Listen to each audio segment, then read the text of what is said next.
Welcome to Luca and Miguel. Enjoy the video. You start by verifying your device and OS so you get the compatible wallpaper app. Once done, confirm storage and network to avoid mid-download failures. Next, open the official store or the single trusted source we'll use and sign into your account if required. You need basic permissions enabled, install apps, access photos, and set wallpapers so the app can function. Do this now. It takes a minute and prevents permission blocks later when the app tries to apply images. You download the chosen wallpaper app and pay attention to developer name and ratings to avoid clones.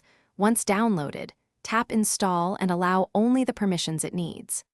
After installation, open settings inside the app and set your preferred resolution, save location, and auto-update behavior so images stay current without manual effort.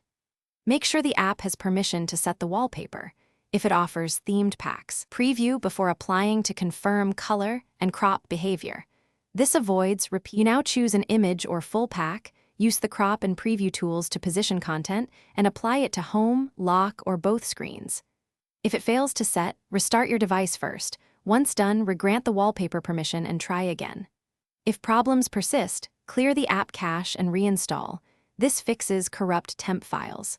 Finally, make sure no system theme or launcher overrides the app. Switching back to the default launcher temporarily verifies whether the app or launcher is causing the conflict.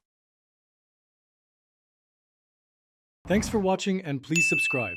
It's the best investment you'll ever make.